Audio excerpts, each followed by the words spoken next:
Hey there, greetings and salutations. Welcome back. The Dapper Nerd here. This video is a response to YouTube member Treasure in My Barn. Really cool name, by the way. Like it. Um, he responded to my third video, and in there he made reference to my first video in which I gave a reaction to the I think it's the third Man of Steel trailer, and he basically was saying, "Yeah, man, I'm with you. How is it that Clark can save this kid's life on the school bus, and his mother sounds so ungrateful about it, even snide and snarky?" And I got a hoot, you know, reading his response, and then I went and rewatched my original, reaction to the trailer, and I have to admit, my emotions at the time as I was watching it, that trailer really pulled me in, so I was very emotionally engaged, and yeah, as I was watching it in the heat of the moment, my emotions did get the better of me, and my response was something to the equivalent of, yeah, he just saved your son's life, lady.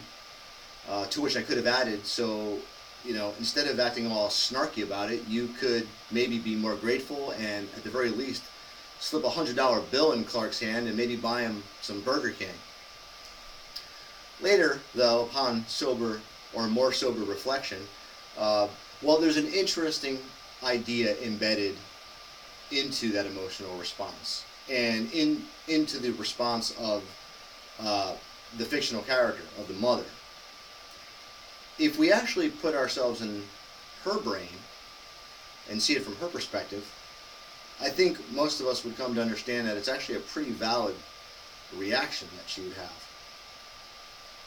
which is really more scared than snarky.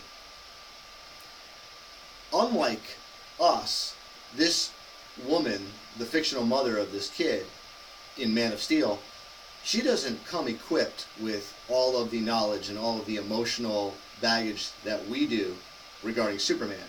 Some people have been living with the Superman character now for 40, 50, 60 years and have invested a lot into him and know exactly what he's about and what he stands for, and that he would never willfully hurt any human being. But remember, this Man of Steel is a retelling of the origin story, so none of these characters, none of these fictional characters, know who he is.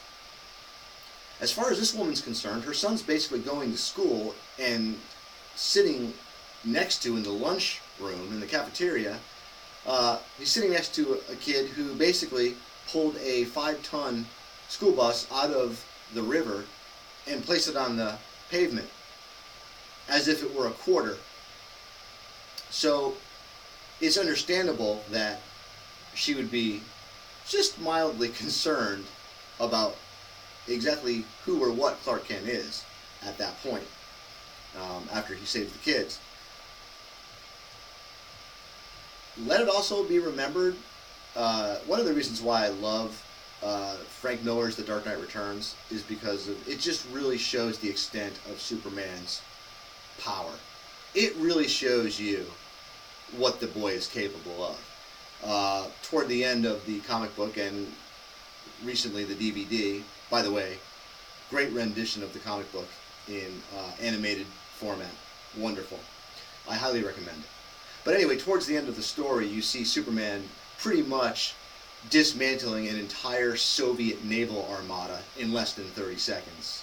I mean, he just slices right through the planes, he slices through the battleships, he slices through the aircraft carriers.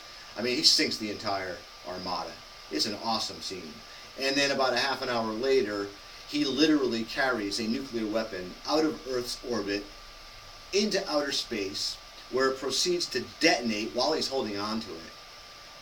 And he basically survives a nuclear blast at point-blank range. So this is the type of power that Kal-El of Krypton commands. It's scary.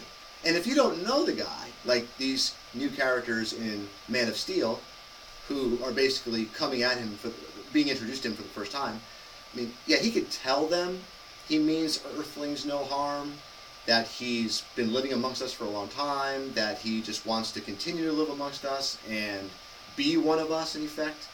He could say all of that. Now, we, the audience, the Superman fans, know he's telling the truth, but the characters in the movie don't. As far as they're concerned, look, this guy can say all this crap, but then have a bad hair day, and then we're screwed. I mean, this guy can pretty much flick a Pinto out of Earth's orbit with a flick of his his middle finger off his thumb.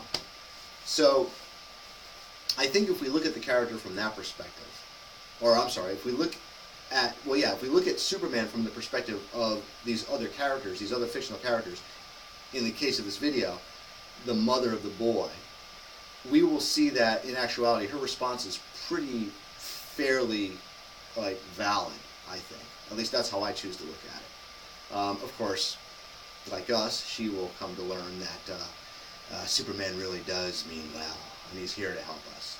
But that's for us to know, and for her to find out. So anyway, Treasure in My Barn. Good question. Thanks for watching. Thanks for taking the time to ask the question. And I hope you enjoy Man of Steel as much as I do. Because I have a sneaking suspicion that this movie's the real deal. The more I see of the trailers, the more I read behind the scenes of what they're trying to do, this may be the one. This may be the big kahuna. This may be the Superman movie we've all been waiting for. I'm getting a really good feeling about it. I didn't get good feelings about other superhero movies, but I'll talk about that another time. Anyway, Dapper Nerd out, and I will see you next time.